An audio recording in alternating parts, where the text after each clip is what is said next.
और बड़ी खबर इस वक्त पटना से आ रही है, जहां न्यूज 18 की खबर पर मोहर लगी है। बिहार में फेज वाइज होगी शिक्षकों का ट्रांसफर, जो है वो फेज वाइज किया जाएगा।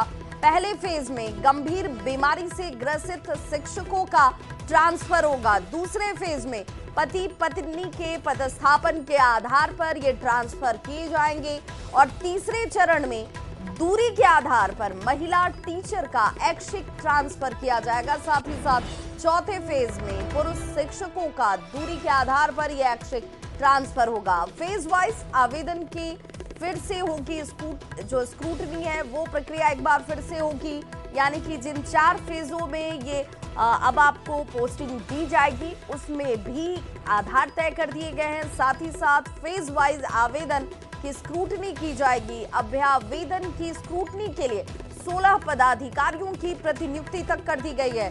इस आवेदन की स्क्रूटनी में डेटा ऑपरेटर नहीं करेंगे किसी तरह का कोई सहयोग। ट्रांसफर की जानकारी इस शिक्षा कोष पर ही प्राप्त हो सकेगी। एसएमएस और टेलीफोन से कोई जानकारी नहीं मिलने वाली है।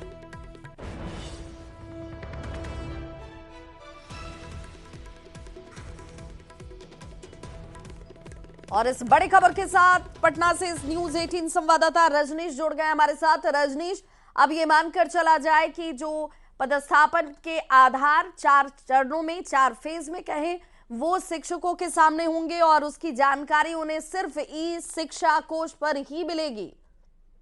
बिल्कुल विभा, देखिए न्यूज 18 की खबर पर मोहर लगी है और लगातार ट्रांसफर पोस्टिंग से जुड़ी हुई खबरों को जो हम लोग अपडेट कर रहे हैं उस खबर पर मोहर भी लग रही है। और बता दें आपको कि बिहार में अब फेज वाइज जो टीचर हैं उनका ट्रांसफर होगा, जिसमें सक्षमता पास यानी जो विशिष्ट टीचर हैं और इसके साथ साथ जो बीपीएससी वाले टीचर हैं, टीआरई 1, 2 वाले और पुराने टीचर हैं, उनसे जो एप्लीकेशन लिए गए थे लगभग 1,90,000 आवेदन शिक्षा विभाग को मिला था, जिसमें संभव नहीं है सभी का एक साथ ट्रांसफर करना। तो शिक्षा विभाग ने फेज वाइज ट्रांसफर करने की तैयारी की है और जिसको लेकर 16 सदस्यीय अधिकारियों की टीम बनाई गई है।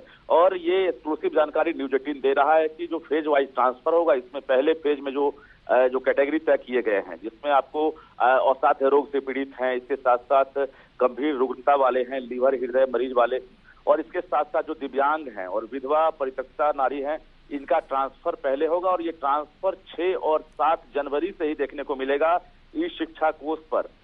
टीचर आईडी से सभी लॉगिन करेंगे जो इस कैटेगरी के होंगे और उन्हें ये सूचना मिल जाएगी कि उनका ट्रांसफर कहाँ किया गया है। तो कुल मिलाकर जो अभ्यावेदन मांगे गए थे उन अभ्यावेदन पर अब आज से एक्शन शुरू हो गया है।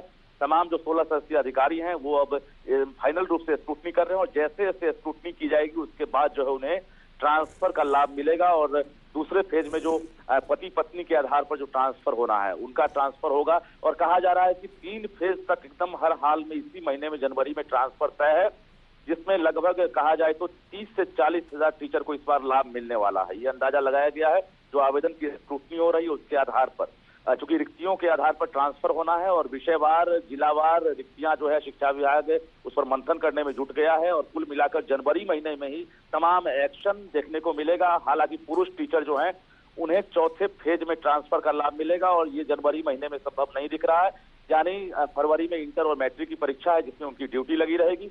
इस दौरान ट्रांसफर पोस्टिंग प्रक्रिया फिलहाल स्थगित की जाएगी फरवरी में, लेकिन उसके तुरंत बाद जो पुरुष टीचर है जो चौथे फेज का ट्रांसफर होगा वो भी संभव होगा। और सरकार का पूरा लक्ष्य है कि हर हाल में जल्द से जल्द जो कहीं ना कहीं एप्लीकेशन देने वाले टीचर हैं उनकी स्क्रूटनी के आधार पर उन्हें ट्रांसफर का लाभ मिले। जो 200 किलोमीटर, 300 किलोमीटर और 100 किलोमीटर के आसपास टीचर हैं उन्हें पहले लाभ मिलेगा और तमाम कैटेगरी तय कर दिए गए हैं। तो कहीं ना कहीं 2 साल से और इससे पहले से नियोजित जो विशिष्ट बने हैं वो इंतजार में थे, जिनका इंतजार खत्म होने वाला है। 2025 में जो चुनावी साल होगा इससे पहले सरकार तमाम जो अड़चने हैं, बाधाएं हैं और इसके साथ साथ जो सौगात हैं उनका लाभ जो है तमाम टीचर्स को या फिर बाकी जो कर्मी हैं उन्हें देने की तैयारी कर ली है। जी विभा, बहुत बहुत शुक्रिया रजनीश इस तमाम जानकारी के लिए।